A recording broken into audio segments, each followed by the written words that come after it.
Si l'Eucharistie est la source et le sommet de toute la vie de l'Église, si l'Eucharistie est la source et le sommet de la vie de tous les chrétiens, si l'Eucharistie est la source et le sommet de la vie du prêtre, si l'Eucharistie est la source et le sommet de la vie de chaque séminariste et donc du séminaire, alors le jour où on fait mémoire de son institution, vous comprenez comment notre cœur doit être brûlant de cet amour, puisqu'il nous est donné aujourd'hui de venir, de revenir au cœur de ce qui fait notre identité de chrétien et un jour de prêtre.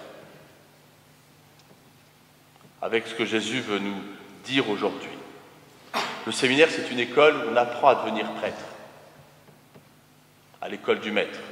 Et cette scène qui veille aujourd'hui sur nous, avec ces apôtres autour de Jésus, comme pour nous faire mémoire qu'on est au cœur de cette éducation. Puisque si, comme je vous le disais, un jour votre vie sera, en tout cas elle sera appelée par le Maître, à être une vie eucharistique. C'est tout à la fois très facile, et en même temps bien au-delà de toutes nos forces. Ce sera assez facile finalement de dire la messe. C'est facile, hein? Bon, il faut un peu de répétition.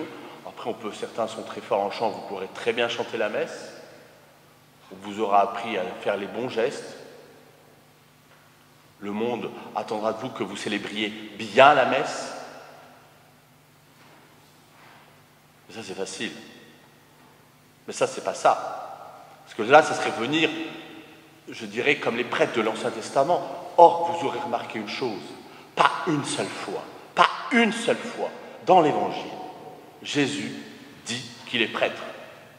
Or, quand Jésus veut dire quelque chose, il le dit. Donc, s'il ne le dit pas, c'est qu'il y a un sens. C'est que Jésus est en train d'instituer un sacerdoce totalement nouveau. Et mystérieusement, l'Église aura besoin, et d'ailleurs on voit dans l'Épître aux Hébreux, aussi d'aller chercher dans l'Ancien Testament pour essayer de comprendre ce sacerdoce nouveau, ce qu'il est, pourquoi il était inventé par Dieu, pourquoi Dieu a inventé et le sacerdoce et l'Eucharistie. Et vous voyez, comme c'est presque trop grand, et en même temps tellement facile, tellement simple, ce sacerdoce nouveau, qu'on veut passer par-dessus, ou par en dessous, je ne sais pas, chacun à sa manière, comme pour aller dans l'Ancien Testament, comme pour avoir besoin de faire. Donc au lieu quelquefois d'être prêtre, on joue au prêtre. Au lieu d'être prêtre dans le seul prêtre qu'est Jésus-Christ, on mime le prêtre, monsieur l'abbé. On fait du mauvais cléricalisme. Et je bénis le Seigneur que le pape François nous rappelle, peut-être quelquefois durement, mais réellement, qu'il n'attend pas nous prêtres et vous futurs prêtres, de jouer au prêtre, mais d'apprendre à devenir prêtre. Et c'est extraordinairement exigeant et en même temps très facile. Aussi facile que le geste que Jésus vient poser aujourd'hui en lavant les pieds. Aussi facile que d'aimer son frère à côté de soi. C'est très facile et très difficile. Il n'y a rien de plus facile que d'aimer lorsqu'on se laisse aimer par Dieu. Je vous laisse un commandement nouveau. Aimez-vous les uns les autres comme moi je vous ai aimé. Puisque si Jésus a inventé l'Eucharistie, sacrement de l'amour, si Jésus a inventé le sacerdoce, c'est-à-dire une manière de le représenter, ses disciples, à qui Jésus a tout transmis, a tout donné, comment? Non pas à dire, je vais vous apprendre, chers disciples, comment vous allez maintenant célébrer la messe. Je vais vous apprendre maintenant comment vous allez célébrer l'Eucharistie. Je vais vous apprendre maintenant, mes amis, comment vous allez un jour me représenter. Comment un jour vous allez transmettre ce sacrement de l'amour, en étant vous-même cet amour offert.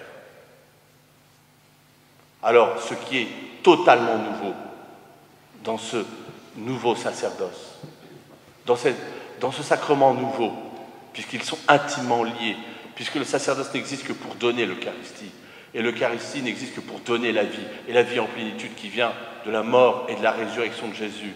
c'est-à-dire Dieu qui s'abaisse pour montrer aux hommes qu'il les aime jusqu'à les sauver, et qui leur dit « Votre péché ne fait pas peur, parce que je vous aime bien au-delà de tout ça. La seule chose qui compte pour moi, puisque Dieu est riche en miséricorde, c'est vous donner mon amour. Alors je vais vous le donner en plénitude. » C'est-à-dire, je vais refaire, retisser ce lien, retisser cette médiation que Adam avait coupée, et qu'à chaque fois avec nos péchés, nous coupons. Qu'à chaque fois, à cause de notre volonté propre, de notre orgueil, de nos égoïsmes, nous coupons. À chaque fois que nous nous séparons de Dieu, lui, par son incarnation, par ses sacrements, il revient rétablir ce pont, cette médiation. Alors on pourrait dire, ce que Jésus a fait, il l'a fait une fois pour toutes, et nous les prêtres, nous ne sommes que des fonctionnaires, c'est-à-dire que nous sommes là que pour rétablir. Alors je vais monter à l'autel. Regardez le paradoxe. Je vais monter à l'autel, alors que le Seigneur, lui, s'est abaissé. Et si on ne comprend pas, il y a quand même l'évangile aujourd'hui de Jésus qui lave les pieds de ses disciples. Alors oui, et ne culpabilisez pas. Ne culpabilisons pas à certains moments de se dire, ben, je donne ma vie au Seigneur, il faut bien que ça m'apporte quelque chose.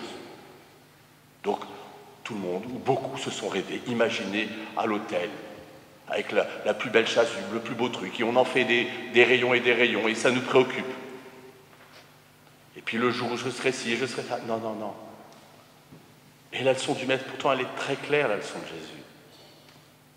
Elle est très claire. Il s'abaisse non seulement dans l'incarnation, et il va encore plus loin, parce qu'il va jusque apparaître sous les apparences du pain et du vin.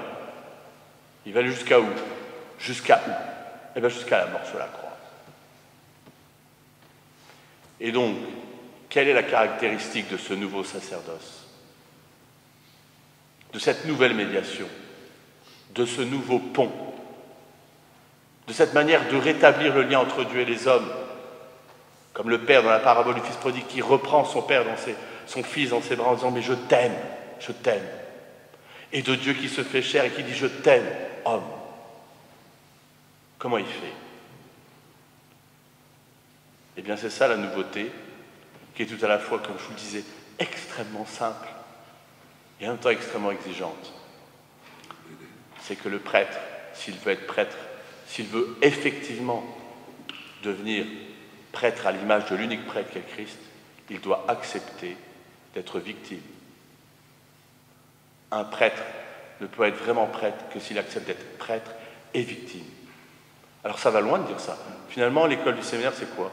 C'est une école où on apprend à devenir victime. C'est une école où on apprend à ne plus s'appartenir. Là, ça devient autre chose. Vous voyez, notre carême, nous avons essayé de réfléchir à l'obéissance. C'est dans cette dynamique-là. Je ne m'appartiens plus, en tout cas, c'est sur ce chemin, puisque c'est le chemin du Maître. Et vous avez vu encore aujourd'hui, Jésus assume, grand paradoxe, totalement, il le dit. Vous m'appelez Maître et Seigneur, et vous avez raison. Je le suis. Je suis Maître et Seigneur. Je vous dirai, oui, je suis prêt, et je l'assume, puisque je représente le Christ tête, pasteur. Mais qui est le Christ tête et pasteur? Eh bien, c'est celui qui se met à genoux, le serviteur. Qui est le prêtre? La victime. Ça, c'est nouveau. Voilà le geste devant lequel les apôtres se sont retrouvés. Eux qui étaient pétris de ce sacerdoce de l'Ancien Testament, c'est-à-dire du grand prêtre, des prêtres, et des victimes, et du bouc émissaire, et de ce qu'on offrait, les offrandes. Et Jésus dit désormais, finalement, les offrandes, c'est qui? C'est nous, c'est vous les chrétiens, et c'est nous les prêtres, d'une manière spécifique, particulière. Puisque nous devons être tout à la fois celui qui offre et, mystérieusement, celui qui s'offre. Donc quand nous disons, et lorsque vous direz un jour, ceci est mon corps, votre crédibilité, votre cohérence, bien sûr que Dieu est au-delà, mais pourtant il l'a voulu. Donc c'est dans ce chemin qu'il faut rentrer. Le ceci est mon corps que vous direz un jour. Le ceci est mon sang que nous allons dire tout à l'heure. Il ne portera du fruit que si, comme Paul nous le dit, nous prenons part et nous prenons notre part. Je complète en ma chair ce qui manque à la passion de Jésus-Christ. Bien sûr que Jésus n'avait pas besoin d'inventer sacrement, il pouvait nous sauver de toutes les manières, une fois. Il aurait suffi de la croix il y a 2000 ans, mais il a voulu pour nous associer, pour nous faire rentrer, pour nous aider, pour faciliter que nous rentrions nous-mêmes dans ce sacrement. Et donc oui, ça veut dire que grimper les marches, ça veut dire devenir de plus en plus victime. Ça veut dire que monter les marches, ce n'est pas une gloire, ou alors c'est la gloire de Dieu. Mais la gloire de Dieu, ce n'est pas la gloire des hommes. La gloire de Dieu, c'est celle de celui qui s'abaisse. C'est celui qui sert, c'est celui qui lave les pieds, c'est celui qui finalement qui aime, qui se donne. Non pas un peu, mais totalement. Donc je veux monter une marche, je deviens un peu plus victime. Je veux devenir prêtre, je désire être prêtre dans l'unique prêtre qu'est le Christ, eh bien je dois entendre cette parole de Jésus qui dit « le prêtre ne s'appartient pas, le prêtre ne s'appartient plus ». Notre pauvreté, notre chasteté, notre obéissance, tout ce que nous essayons facilement et difficilement au séminaire ne va que dans cette ligne, ne plus s'appartenir. Alors évidemment, nous ne pouvons pas comprendre la scène d'aujourd'hui, la scène aux deux sens du terme, qu'avec le mystère de demain, c'est-à-dire de l'offrande de Jésus sur la croix, qui va aller jusqu'au bout de son corps, de son âme, de sa volonté, de son intelligence. Il a tout rendu à son Père. Il a tout donné par amour des hommes. Alors vous voyez, devant un tel mystère, vous comprenez que nous sommes à la fois saisis d'admiration,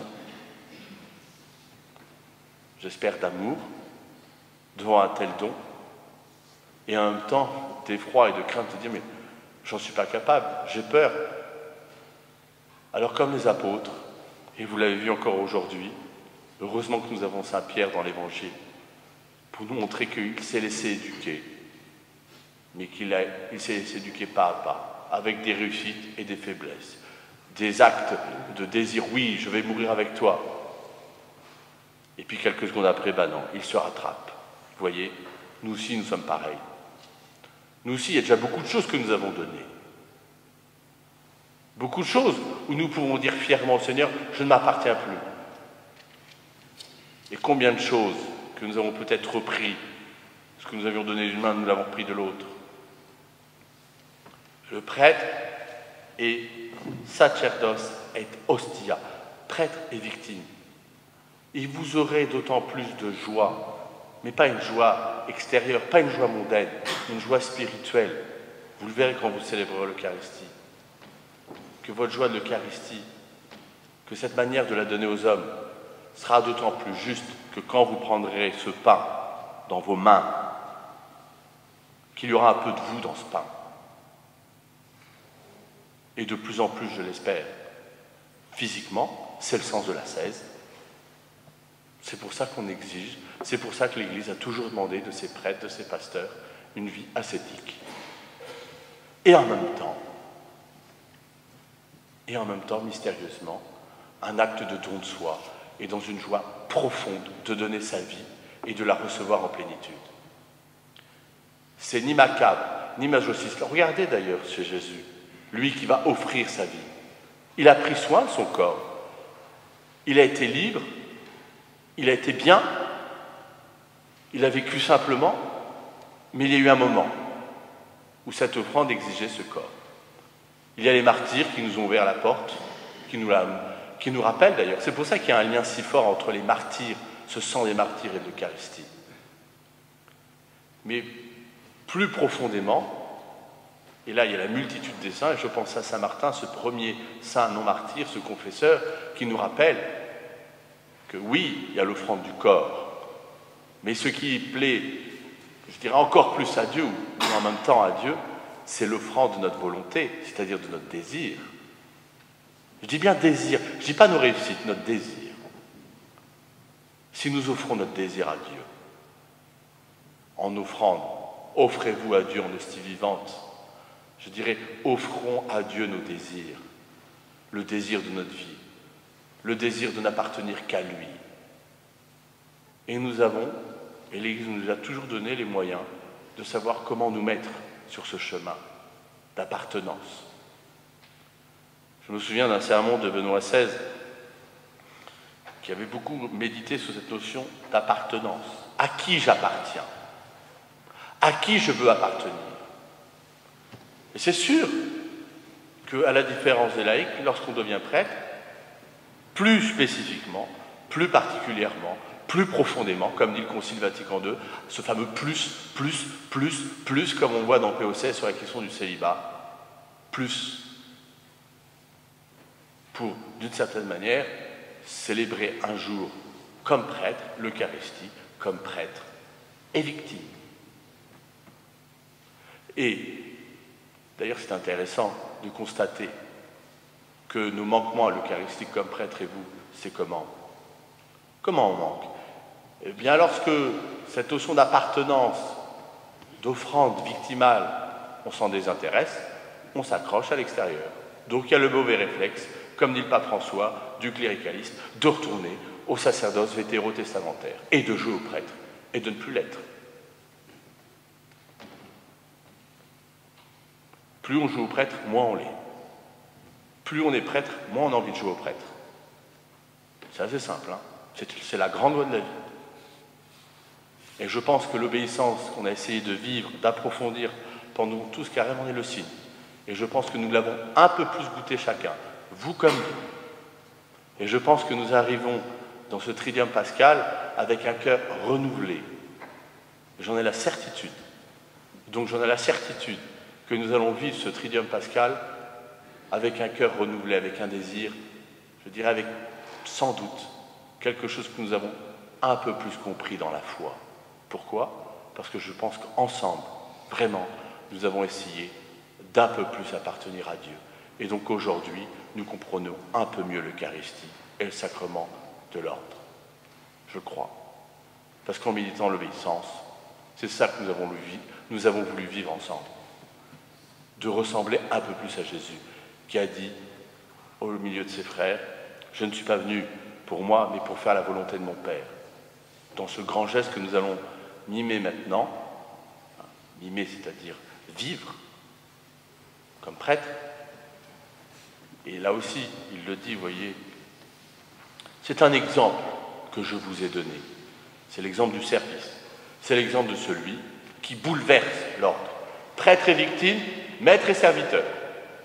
Et je pourrais faire une liste entière, mais je m'arrêterai là. J'avais hésité à vous faire la litanie des paradoxes du prêtre, qui bousculent nos ordres, qui bousculent nos modes de pensée. En tout cas, retenez celui-là aujourd'hui, puisque je pense que c'est celui qui éclaire tout ce Triduum pascal, c'est que devenir prêtre, comme Jésus l'a été, puisque lui seul est le vrai prêtre, et qu'il nous demande de lui ressembler, et le cycle de configuration, ce deuxième cycle après celui du disciple, c'est bien celui qui se laisse forger, qui se laisse former à son image. Et pour nous former, il nous demande une chose, de l'imiter. Et c'est bien ce que nous allons essayer de faire dans toutes ces liturgies, dans toutes ces Eucharisties, dans le geste du lavement des pieds, dans la procession, dans l'heure sainte ce soir, dans le chemin de croix de demain. Rien d'autre que de se dire, Seigneur, je veux essayer, comme je suis, avec ce juif, de ne plus m'appartenir pour n'appartenir qu'à toi, Seigneur. Amen.